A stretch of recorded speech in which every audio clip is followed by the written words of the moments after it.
Revista de Opinión Democracia.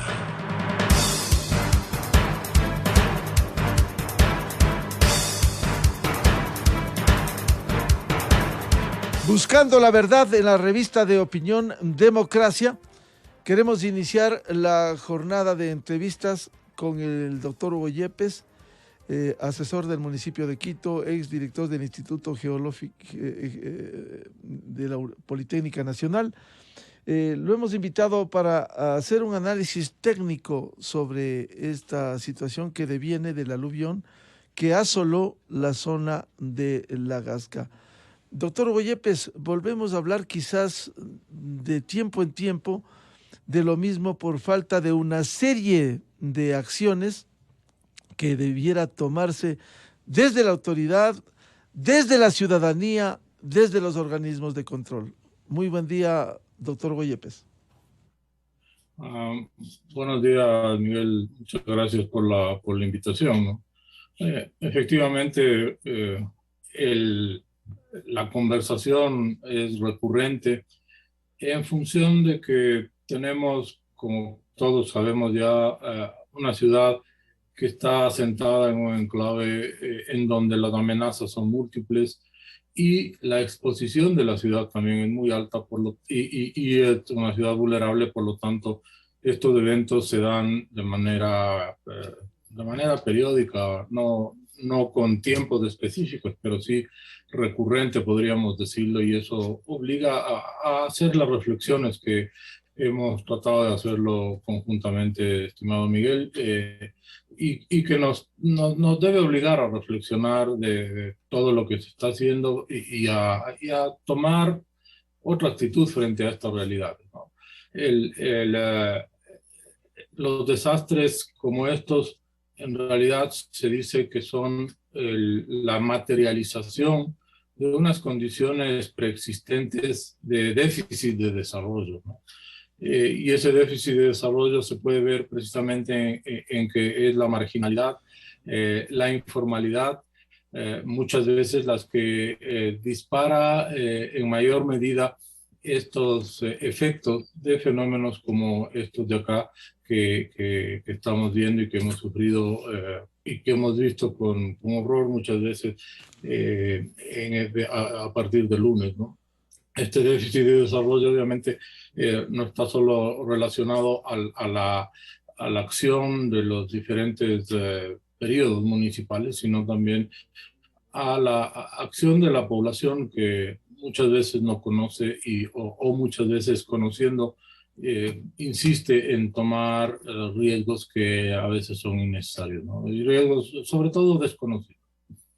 Uno de los problemas, doctor Hugo Yepes, es el crecimiento urbano en las laderas. De esto venimos hablando mucho tiempo. ¿Cómo evitar esos asentamientos? Sabemos el drama humano, quien no tiene una vivienda y va y se asienta sin darse cuenta que está en una zona de peligro. Con todos esos antecedentes que usted nos señala, una ciudad con amenazas. Vivimos hace 20 años el tema del Pichincha, el Reventador, la amenaza del Cotopaxi. Es decir, vivimos en medio de amenazas por la situación en la que nos encontramos en Quito. ¿Qué pasó con el crecimiento urbano en las laderas? Bien, a ver, el tema obviamente no es nuevo, y más bien lastimosamente se ha convertido en una práctica recurrente en la ciudad, ¿no? ¿Qué es lo que sucede, ¿no? Hay una ocupación del territorio que en realidad no se hace tanto desde mi punto de vista desde los ciudadanos necesitados de un sitio en donde asentarse, sino que están muchas veces y con muchísima frecuencia empujados por quienes trafican tierra, ¿no?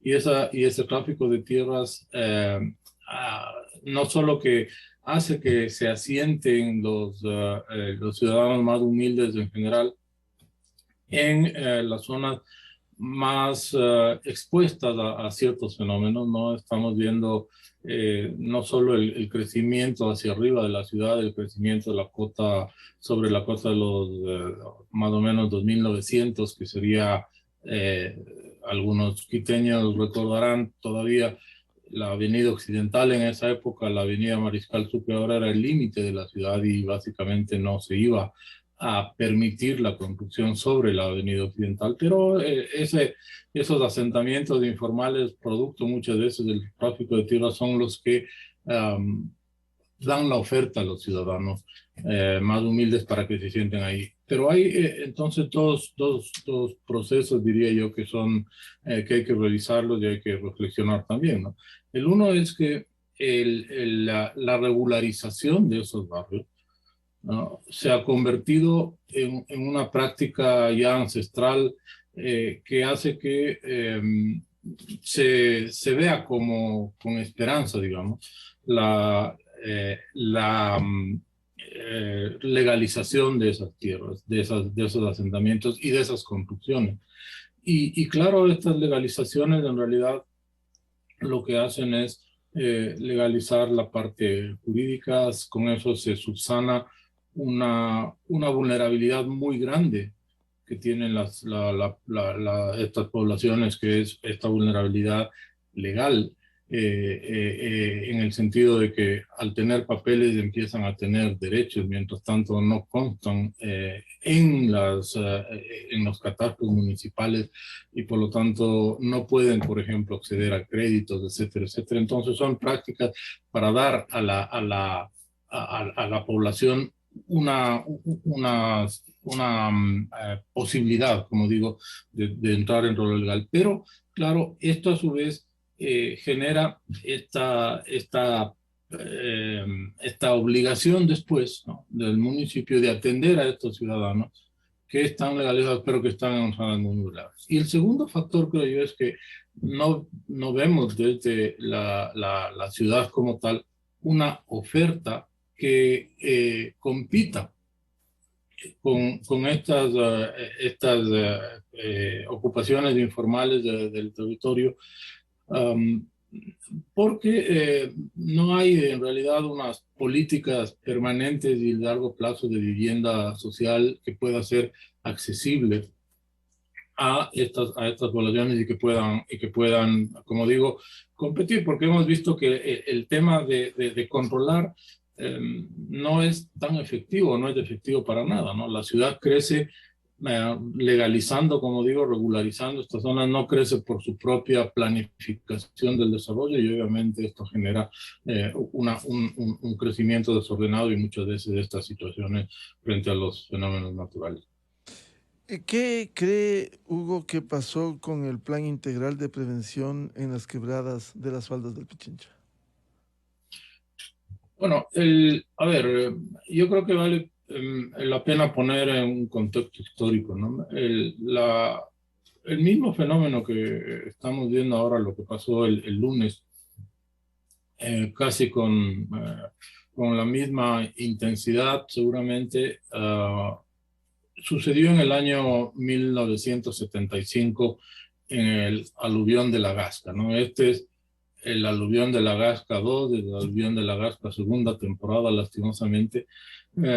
Pero entre este aluvión del año 75, más otros fenómenos, como por ejemplo aquel que estuvo en la quebrada que va o hacia el occidente del aeropuerto antiguo, del aeropuerto de la ciudad de Quito, que inundó a la pista en el año 83 y otros fenómenos pequeñitos, se dio un proyecto de protección de las laderas del Pichincha que se llamó justamente Laderas del Pichincha en dos fases, 1 y 2, financiado por el BID, si mal no recuerdo, pero implementado por la empresa de agua potable, que generó una serie de obras que fueron diseñadas y que respondían a dos factores, ¿no? La realidad de la ciudad, la realidad económica también de la ciudad y del país, y segundo, la realidad climática de hace 40 años. ¿Y qué ha cambiado, no?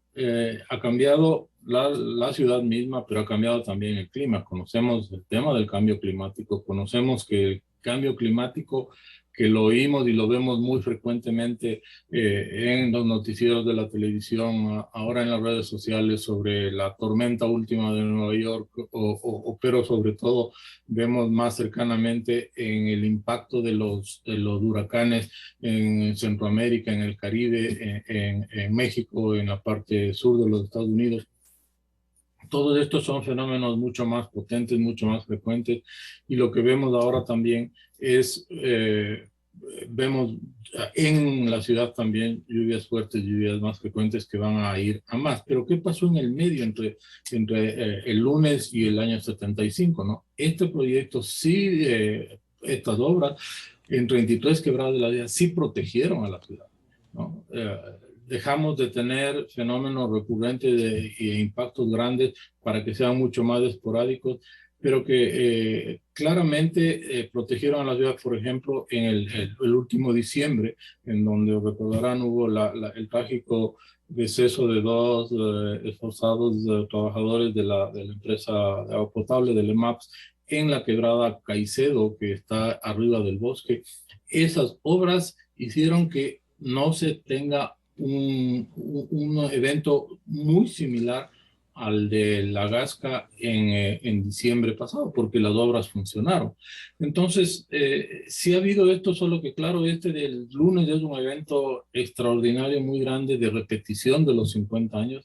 ¿Qué quiere decir de un periodo de retorno de 50 años? Quiere decir que son las lluvias intensas que se las mide con una probabilidad de que ocurran cada 10, cada 50, cada 500 años o cada 100 años. Y claro, mientras más largo es el periodo de retorno, más intensa es la lluvia, y esta es una de ellas. Pero, de nuevo, hay la necesidad entonces ya de revisar todo lo que ha subservido ya a la ciudad por 40 años, que seguramente ha cumplido en muchos casos su vida útil, ha cumplido muy claramente su propósito, pero que ahora necesita ser repensado y ser parte de lo que la ciudad tiene que exigir a sus autoridades como parte de las medidas necesarias para la vida cotidiana y la sostenibilidad del desarrollo de la ciudad también. Hugo, este fenómeno natural que nos ha dejado estas lamentables secuelas en la Gasca, ¿no sería bueno aprovechar por sobre el dolor que conmueve tener hasta ahora 24 fallecidos, heridos, de daños materiales, no pensar en una nueva prevención, en el control de quebradas? Porque hay otros sitios, no sé si la Cima de la Libertad, otros sitios en donde ha habido igual un crecimiento excesivo con viviendas no planificadas que se han asentado. ¿No sería bueno prever antes que lamentar como el hecho sucedido en la Gasca? Sí, sí, claro, ¿no? O sea, a ver, justamente lo que hablamos al principio, ¿no? Si es que hay unas claras reglas respecto a dónde se puede ocupar el territorio, pero hay también la fuerza para controlar esto. Entonces podemos establecer estos límites sobre los cuales la planificación incluye los riesgos, y esa planificación permite entonces que el desarrollo sea no solo ordenado, sino bajo un límite aceptable de riesgo. Siempre hay que recordar que no podemos tener en nuestra condición de ciudad ubicada en primer lugar en una cuenca. La ciudad ha crecido, es una ciudad de montaña, es una ciudad de cuencas de montaña con muchas microcuencas, más de 35 pequeñas microcuencas y muchas más submicrocuencas o subcuencas de estas microcuencas muy pequeñitas, pero esa es una realidad de la ciudad que ha crecido sobre una falla geológica que de cuando en cuando nos recuerda su potencial, y que históricamente no ha destruido la ciudad como lo ha hecho con el resto de ciudades capitales andinas del norte del país, como son Ibarra en el terremoto de 1868, como Latacunga en 1757, como en Ambato la última vez en 1949 y la refundación de Ambato desde 1698 y la propia Riobamba 1797, entonces más del Pichincha, más del Cotopaxi, más del Reventador, etcétera, etcétera. Esa es la realidad de la ciudad. Entonces tenemos que tener muy claro que, de nuevo, ¿no? El desarrollo de la ciudad depende de que podamos tener una buena capacidad de absorción de las exigencias que nos pone la naturaleza, tanto en la parte física de las estructuras como en la parte de la sociedad misma, y luego de responder y de recuperarnos y de seguirnos desarrollando lo que ahora se conoce como resiliencia. Pero esta capacidad de control es complicada, es difícil y se necesita no solo mucha fuerza pública, sino mucha fuerza política para hacerlo.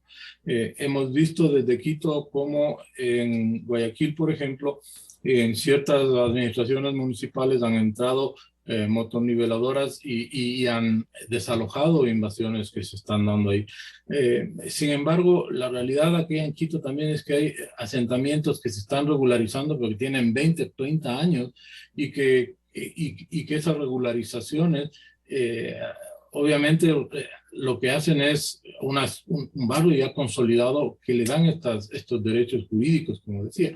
Entonces, son dinámicas diferentes, pero que tienen que cambiar porque si no, de nuevo vamos a seguir viendo estos efectos de la naturaleza sobre esta ciudad, no solo con muchas amenazas, como dije, sino muy expuesta por sus propias características. Uno de los problemas, como usted citó esta mañana anteriormente, es también el papel de quienes trafican con las tierras y en algunos momentos del pasado reciente han llegado a la administración municipal con el cargo de concejales. Es una pena decirlo, pero al haber patrocinio político se está legalizando el peligro de quienes se asientan en eso. A ver, hay muchas vulnerabilidades en realidad, ¿no? Estando más cerca de las dinámicas, yo he visto, y lo digo con horror, ¿no? Cómo esta vulnerabilidad jurídica es cotidiana y es utilizada. ¿En qué sentido, no? Por ejemplo, hay asentamientos informales que son producto muchísimas veces de este tráfico de tierras, pero estos asentamientos informales lo que hacen es que que propicien el asentamiento físico. Sin embargo, hay invasiones a los invasores.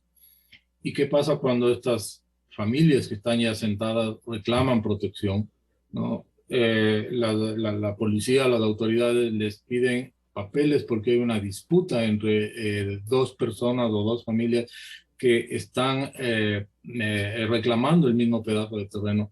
Pero si es que la primera que se asentó no tiene ahí derechos, no puede demostrar su derecho sobre la tierra, el segundo invasor entonces también exige y reclama y dice en función de sus propias dinámicas, no solo sociales, sino precisamente de esta promoción de la invasión de la tierra. Entonces no hay el derecho del primer asentamiento informal sobre el segundo asentamiento informal sobre el mismo pedazo de tierra, ¿no? Y eso es recurrente, es mucho más recurrente que el temblor y que la inundación.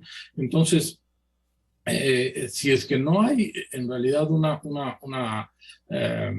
política muy clara con una fuerza como para poder enfrentar esto, y por eso al principio dije, tal vez con una herramienta diferente, que sea el que haya una oferta legal de esta vivienda